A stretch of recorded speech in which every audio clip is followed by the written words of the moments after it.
Como a igreja, um corcunda feioso e um adolescente conseguem ser o centro de uma trama tão bem construída que se passa em 1482.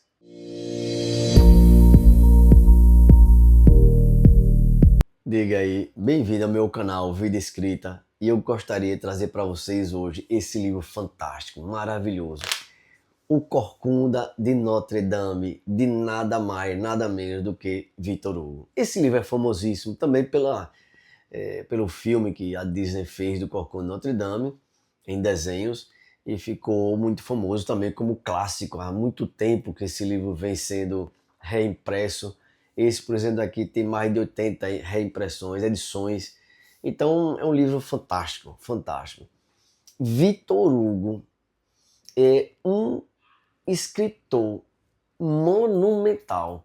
Como ele cria a trama, a forma como ele descreve os personagens, como ele vai nos inserindo no enredo.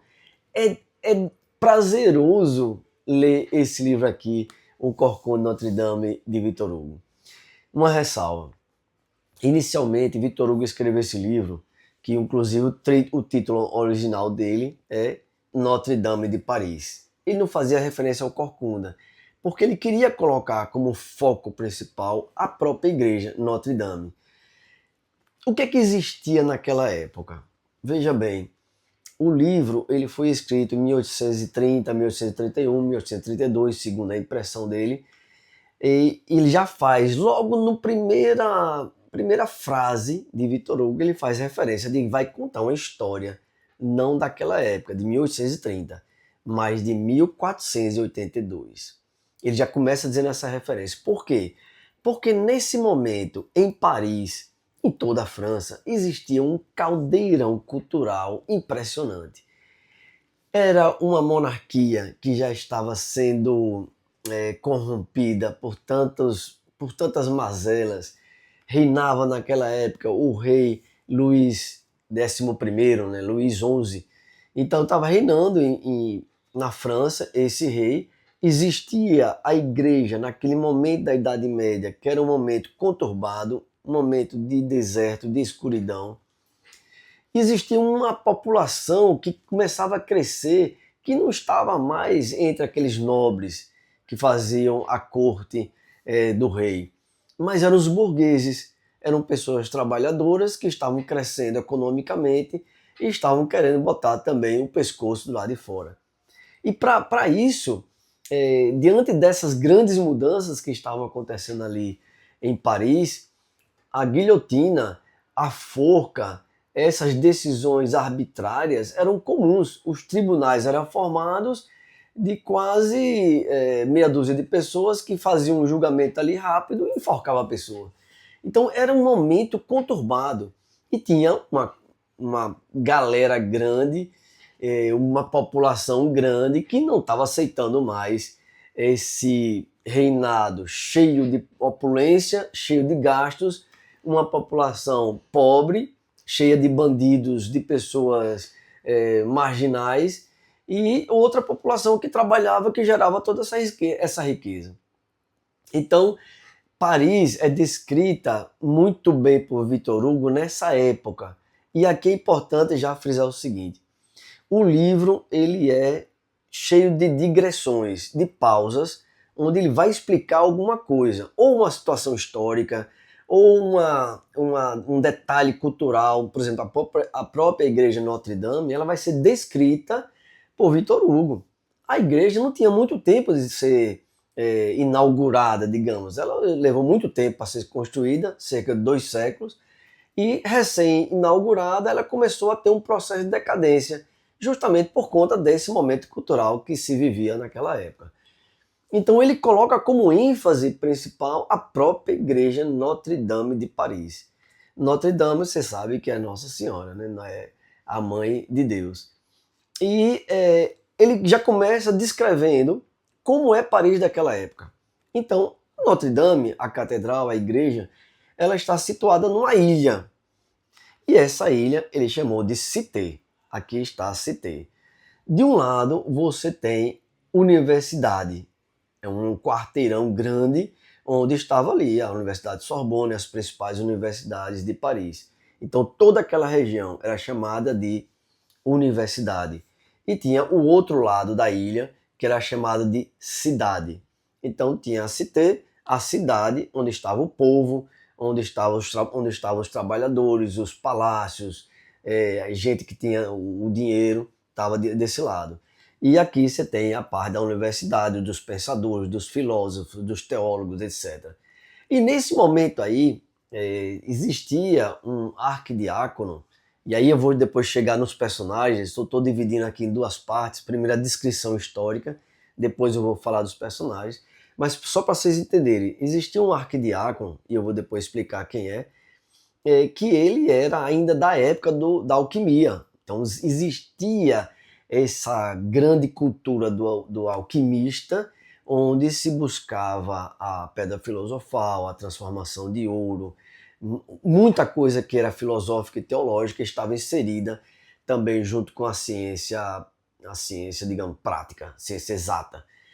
Bom, esse era o caldeirão cultural daquela época. Pois bem, o livro começa em 1482, Dia de Reis, quando tinha uma festa chamada Festas dos Loucos. E nessa festa a cidade se reunia, o povo vinha, e ali era apresentada uma peça que ele chamava de tragédia. E nessa peça tem um personagem importante que já surge ali, mas nessa peça ele já começa a desenhar, Victor Hugo começa a desenhar tudo aquilo que vai acontecer durante o livro. Então se você prestar bem atenção, ali já está mostrando a burguesia, já está mostrando a igreja, os problemas de cada um, quem vai ter problema com outra classe, ali já vai desenhando tudo. Só que essa peça tem pouca importância para a população que está ali. Eles queriam, de fato, era aclamar, eleger o Papa dos Loucos. E nessa apresentação de pessoas deformadas, pessoas feias, pessoas que tinham problemas de saúde, pessoas que tinham doenças físicas, era o que tivesse de mais terrível seria aclamada. E quem aparece para fazer parte dessa concorrência e é depois aclamado como Papa dos Loucos, Quasímodo. Quasímodo é o corcunda de Notre Dame. Quasímodo, quase alguma coisa, quase feito. Então era uma pessoa que era de uma feiura impressionante. E aqui Victor Hugo descreve em poucas palavras quem era esse Quasímodo, que depois se tornou um personagem importante aqui, que está no título da obra. A aclamação foi unânime. Pessoas se precipitavam para a capela. Fez-se aparecer o bem-aventurado Papa dos Loucos. Mas foi então que a surpresa e a admiração chegaram ao seu ápice. A careta era o seu rosto. Ou antes, toda a sua pessoa era uma careta. Uma cabeça gorda, eriçada, de cabelos ruivos. Entre os dois ombros, um caroço enorme, cujo contrapeso era compensado na frente. Um sistema de coxas e de pernas tão estranhamente desviado que só conseguiam se tocar nos joelhos e que, vistas de frente, lembravam dois arcos de foices que se juntavam na ponta. Pés grandes, mãos monstruosas e, juntando-se a toda essa deformidade, um aspecto assustador de vigor, de agilidade e de coragem. Estranha exceção à regra eterna que diz que a força, como a beleza, resulta da harmonia. Tal era o Papa que os loucos acabaram de nomear. E além de tudo isso, ele era surdo. Ele se tornou surdo, ele não era surdo. Ele se tornou surdo porque ele era o sineiro da Notre Dame. Esse sineiro, ele foi adotado desde pequeno por aquele arquidiácono que eu falei. O arquidiácono era uma pessoa muito importante na igreja. Era como se fosse o administrador da arquidiocese. Era um sacerdote que administrava todos os bens, etc.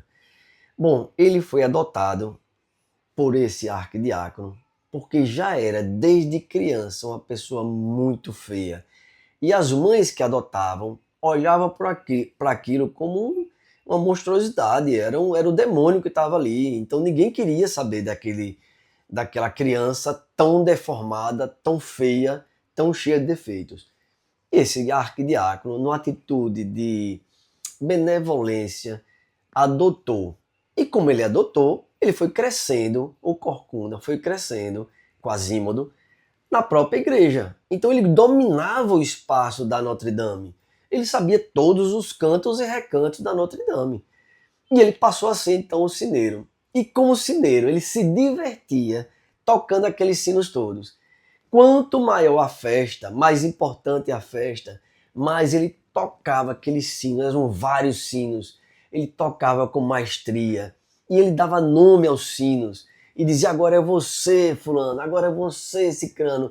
Toque de maneira muito para que as pessoas entendam a sua beleza, a beleza da sua voz. Ele falava de uma maneira assim, como se os sinos fizessem parte da vida dele. Então esse Quasimodo, ele tinha simplesmente um amo, uma pessoa que ele admirava, que amava, e era como se fosse um deus para ele, que era o arquidiácono, e esses sinos, era a vida dele. Até que começam a cena, ele como Papa dos Loucos, foi eleito como Papa dos Loucos, começa a entrar na história aquela que seria a parte dominante do livro, que era Esmeralda. É uma adolescente chamada de cigana ou de egípcia, porque esse nome gypsy é dado aos ciganos, né? Gypsy. Então ela é chamada de egípcia, mas na verdade ela foi criada por esse povo. E ela aparece nesse momento crucial da história dessa festa dos loucos, com aquela maneira dela suave, encantadora, tocando, cantando, e junto com a cabra, uma cabra que ela adotou desde pequena e fazia truques com essa cabra e chamava a atenção de todos. E aí é a minha reflexão. Em torno da história tem essa Esmeralda. Quem é que está em torno de Esmeralda? Quasímodo, que se apaixona por ela como uma pessoa, como se fosse uma deusa, quase intocável, inviolável. Tem também o próprio arquidiácono, que ele também se enamora por ela e quer ter momentos de... Ele é atraído por ela fisicamente, como pessoa, ele é atraído por ela. E ele cai, era uma pessoa que tinha uma ascensão na igreja, que tinha ele é muito bem visto na igreja, mas diante dela, ele não consegue resistir à tentação de tê-la em seus braços, em possuí-la. Então tem também esse arquidiácono, que o nome dele é Claude Frollo. Aparece também um personagem mais adiante, que é um capitão da polícia, chamado de Phoebus. Phoebus é justamente a única pessoa que Esmeralda tem atração. Várias outras pessoas têm admiração ou atração. Atração física, atração, amor, mas ela é por esse Phoebus. E é o único que despreza ela. Veja que interessante. A quem ela dedica todo o seu amor, ele a despreza. Então temos Quasímodo, temos o arquidiácono, temos Phoebus. Mas aparece um quarto personagem que ele está presente desde o início e vai até o final. É um personagem assim, sabe aqueles caras que são inteligentes, mas observadores, possui a filosofia dele, uma pessoa estudada, um artista, mas que ao mesmo tempo se deixa levar pelo povo, que gosta de estar com o povo, que não tem referências da moral. Não, é aquele cara que está ali para observar tudo, dar opinião tudo, se divertir e curtir a vida. E aí, meus amigos, mais uma reflexão minha. Para mim, Victor Hugo se desenhou nesse personagem aqui, que tem o nome de Pierre Gringoire. Então, é esse personagem, a meu ver, o observador de todos os momentos, todas as cenas, que é a presença de Victor Hugo em Corcunda de Notre Dame. Então, você tem como ponto central Esmeralda, tá? Esmeralda está ali, rodeada dessas pessoas que estão todas têm uma influência sobre ela, influências fortes, a ponto dela ter se casado com esse Pierre Gringoire, porque era para salvar a vida dele, porque ele caiu na mão dos bandidos, onde ela era protegida por esses bandidos. Ele caiu na mão dos bandidos e ia ser enforcado. Até que ela disse, não enforque não, porque pela nossa regra, se ele for casado com um de nós, ele não merece a morte. E ela casa com ele não para ter relações matrimoniais, não, para salvar a vida dele. É chamado do vaso quebrado. Quebrou o vaso, está casado. Mas quando ele quis ter aproximação com ela, que quis, na noite de núpcias, estar dormindo com ela cortou. Ela disse, não foi por isso não. Eu te salvei, não quero ter outra relação com você. Então tem esse Pierre Gringoire, que está junto dela dessa maneira, como um marido superficial, fake, para mostrar que ela tem um marido, que ele tem uma esposa. Tem o arquidiácono, que ele faz de tudo, inclusive ele passa a ter uma postura irritante, que é um personagem que a gente começa a ter raiva dele, porque ele não tem nenhum... ele vai à perversão. Se não é para ela ficar comigo, então ela não fica com ninguém, eu prefiro a morte. Então ele joga pesado demais, muito pesado, inclusive contra o próprio Quasimodo, que foi uma pessoa que ele criou. Quasimodo, ele é interessante, ele é desenhado por Victor Hugo de uma maneira interessante, porque ele é muito feio por fora, como eu já descrevi para vocês aqui, mas tinha uma alma belíssima, uma pessoa de uma inocência. Ele queria protegê-la, queria proteger Esmeralda de todas as formas. E para isso ele arrisca, ele pode arriscar a própria vida. Ele está pronto, por amor a ela, a dar a vida por ela. Então ele luta com todas as possibilidades que ele tem para defendê-la, defender a vida dela. A ponto, e aí veja bem, eu não vou dar nenhum spoiler, porque esse livro tem um final dramático, forte, duro, mas é importante que você, ao ler, não tenha tido nenhuma outra... alguém falou que o final vai ser assim, não. Você vai perder o encanto, como se eu tivesse lido, eu perderia o encanto. Então não vou dizer nada a respeito do final. Só estou construindo as cenas para vocês entenderem.